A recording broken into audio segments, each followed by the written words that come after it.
Ayo, good morning. So, tayo nagbabalik sa Master Job Driving School. Lalabas muna natin si Kulitog kasi nagtuturo naman. Bali, ano ito pang 1 year and 2 months yan ang nagpa-practice mag-drive. So, yan. So, labas muna natin. Yes, may sasama na naman tayo dito. Oh. Siyempre, kasama yan. So, let's go. May nakatakas pang baby. Init. So, buksan na natin.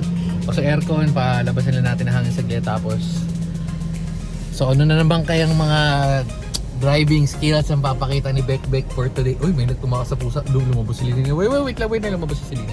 Nakalabas. Ayun. Ay, hindi nakita. Oh, uy. Oops. Sakay kayo na sakay. Si daddy mo magdadrive. Oh, tignan nyo naman, no? Hindi na pangit pakita kasi okay na. Nasaan na yung kalmot ng kalmot? Oh. Bago yung pero yung kotse yung dumi. Ay si 50 oh.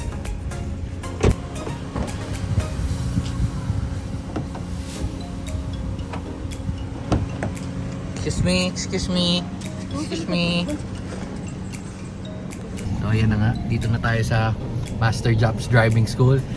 Guys, ang maganda dito kay Master Job, lalo na kung nag kayo sa call center, tinuturo ko sa inyo yung mga technique pero na hindi nyo dapat gagawin, huwag nyo gagawin pero gagawin ko sa call center. Sasabihin yung mga batikan sa call center, ito ganito gagawin natin yan, pero dapat hindi mo yung ginagawa.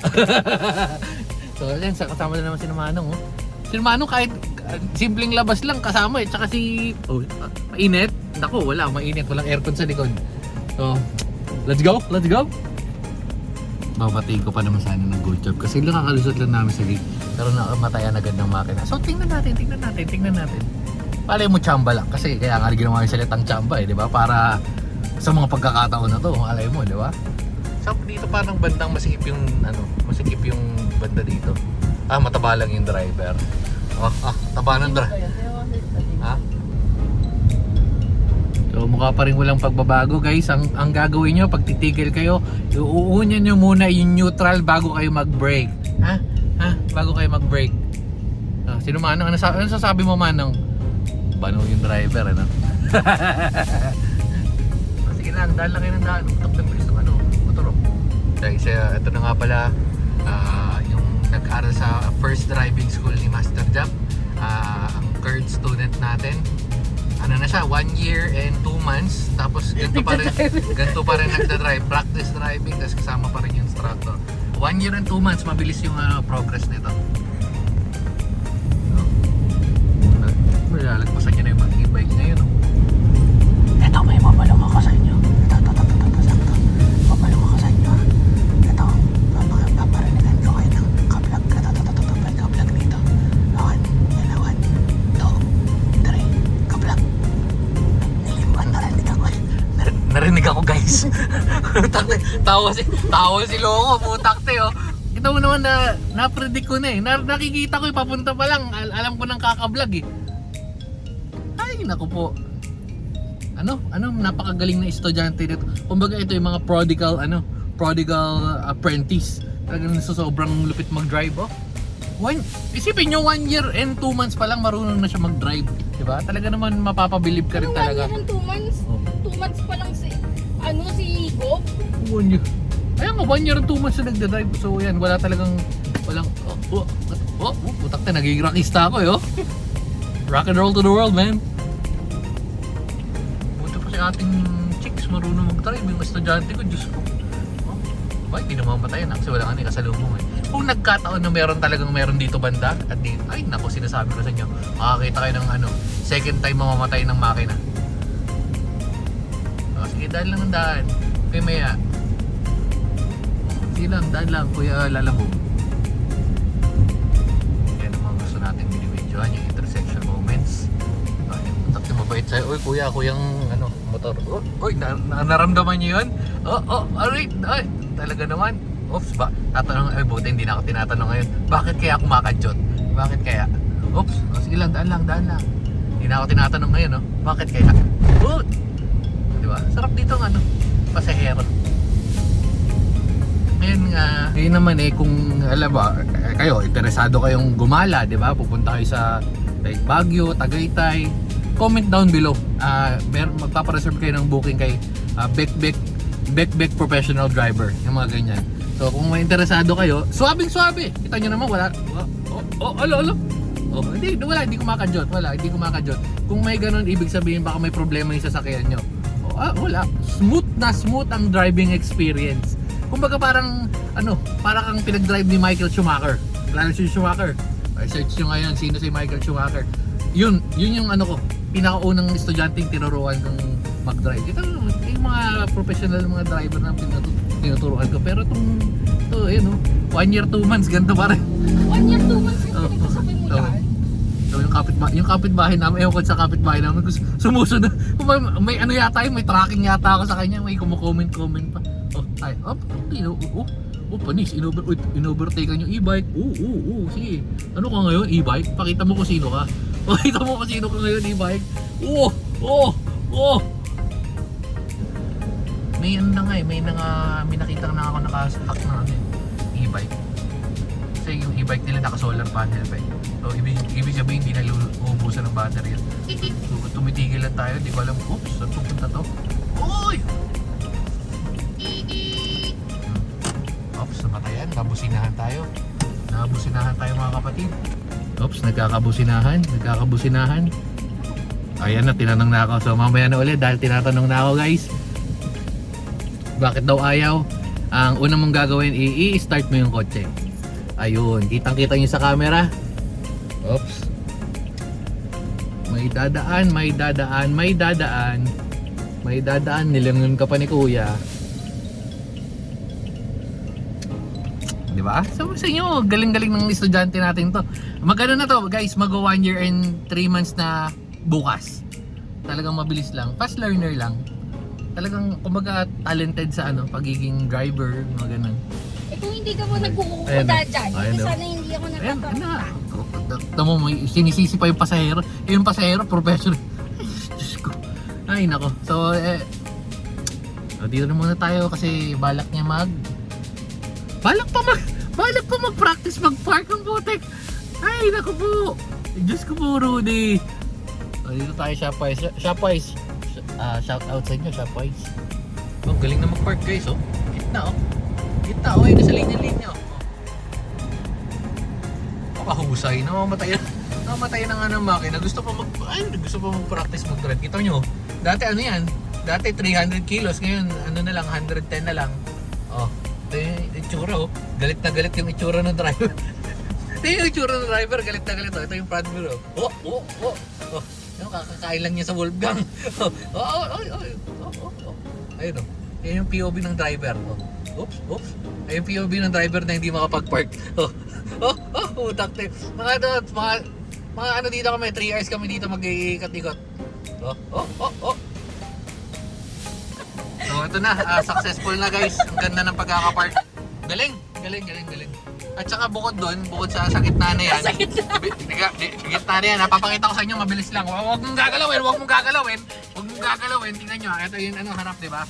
Huwag mong gagalawin ha. Nakapark na daw siya niyan. Tingnan mo, ayan, takte. Ang gusay. Kung gaano kahusay, tingnan nyo. Ay, Diyos ko. Ayan, Gitna mag-park guys. Gitna. Ang galing, di ba? Takte. Ano masasabi niyo sa estudyante natin? Lupit, no? Galing, nakapark na daw siya, Di ba ako nakapark? Gitna talaga naman. Ewan ko nila kung mapapasabi ka ng very professional. Dito naman ako. Hindi na gusto makapark. Sakto bibili ako ng Ala.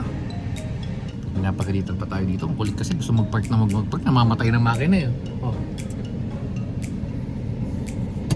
Siguro after 5 years feeling ko marunong na to pag renew na siya ng lisensya. Mabilis lang naman yun. Okay na naman. Ay, buti naman nakinig din. So, diretso ulit tayo. Practice na naman siya mag-drive kasi hindi nga siya marunong timpla pa. So, yan, dito naman tayo sa paikot, sa rotonda. Dito naman magkakatestingan kasi mayroong kotse sa gilid. Meron din sa kaliwat kanan at nakasegunda siya. At narinig ako kasi nag-comment na ako. Malapit yung kotse sa harap. Malapit yung kotse sa harap. Malapit yung kotse sa harap at yung motor.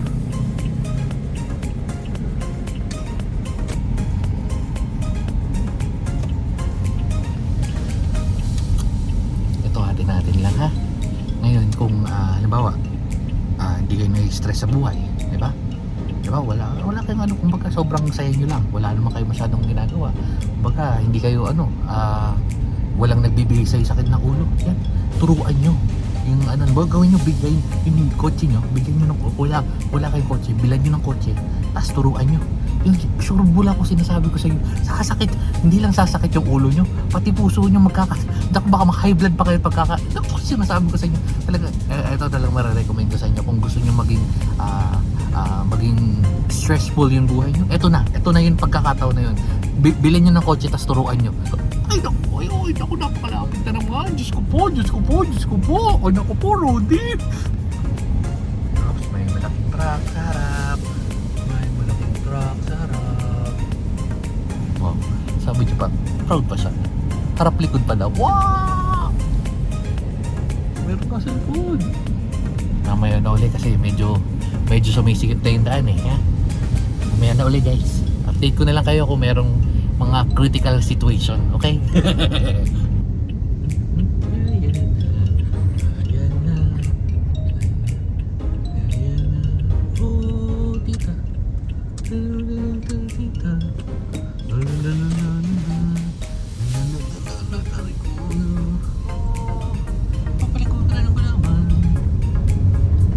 Kahit di ka na uhaw.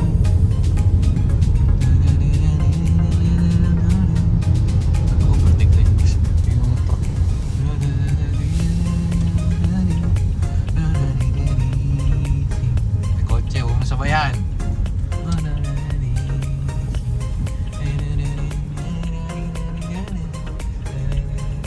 Bikers. Yung bato. Okay, back to driving. Makita ko sa inyo yung view kung gaano ako kalapit dito at malayo pa daw yan. Putak isa, naramdaman ko na yung kaskas sa gilid.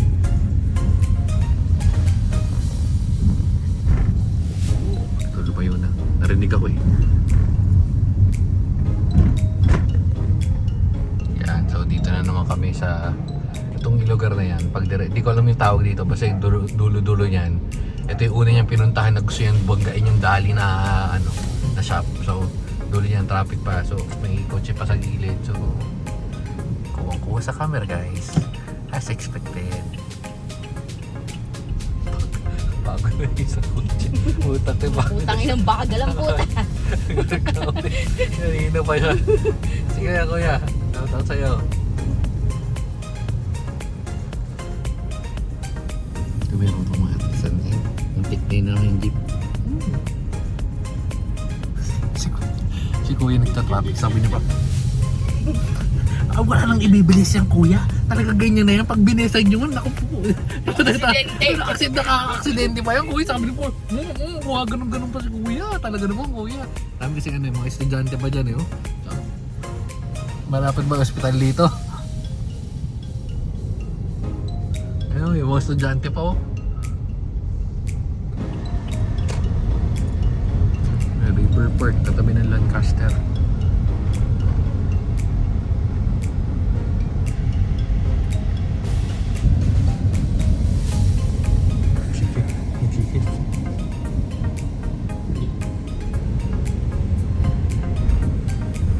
Update lang tayo, medyo mahaba-haba na yung biyahe natin. Una, meron siya, kakasalubungin niya dapat yung Innova. Pinagpipilitan niya naman nasa tama naman daw yung way niya. Which is tama yung way niya. Pero pag nasa labas ka, kahit nasa tama ang daan mo, sinasabi ko sa inyo, may mga bugok na driver, bigay nyo na sa kanila kaysa magkatamaan ba kayo, di ba? Tapos pangalawa, gusto talaga tamaan yung mga, gusto yata magbayad ng motor nito. May tatamaan na naman ng motor. Talagang nasan daw. So pag natataranta kasi. Pag instead na, syempre nga naman, kung umaandar kang ganyan, lalo ka ng baguhan na driver, instead na bumagal ka kasi, pumagal ka, mag-neutral ka, magbe-brake ka, so magda-down, basta bababa mo yung gear mo, unless na ano ka, diba? So instead na babagal siya, bibilisan niya na lang, tapos gigilid siya. Galing. Medyo nakakahilo na nga kasi para na akong ayun o. Smooth driving experience, guys. Kaya siguro siya dumanda dito kasi pag mamalaki niya, nakain niya na daw yung patusok. Putak ito nga, dinaan niya nga sa patusok para mapagmalaki. O yan, paano yan ngayon? Paano yan ngayon? Nasa tama yung way mo eh. Huli sa camera. O tama yung way mo. Paano ngayon? Hindi na makikita ko. Yan ang sinasabi ko. Diba? Kahit tama yung way nyo, pumbugok yung pumbugok yung driver, putak bigay nyo na. Sa magkatamaan pa kayo. Kahit nasa tama yung lane nyo, ay nako po. Talaga pag nagbubukas ang camera, saktong-sakto, alam ko na yan eh. Kumbaga ano na eh. Easy predict eh. Wala mo kotse sa likod,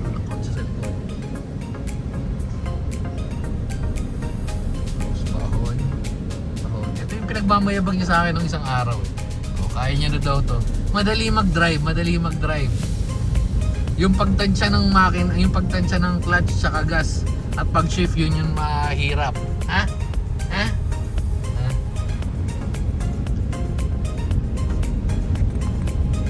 Sarap riding. Shit. Sayang hindi ko nakita yun. Nandun yung tatlong bibi. Ay, nako. Okay, ito naman sa kami sa favorite niyang gate. Okay, wala sumabay. Oops.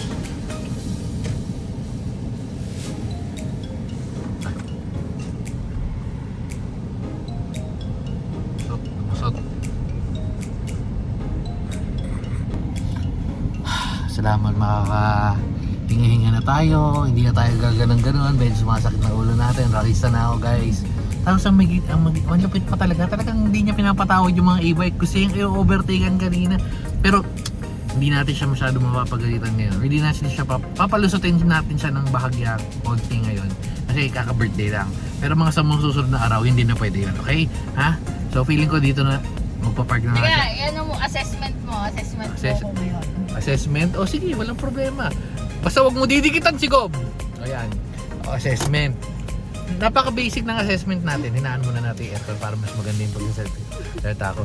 Yung assessment, unang-una, walang pinagbago. Anong walang pinagbago? Hindi na ako sumapit sa masikip.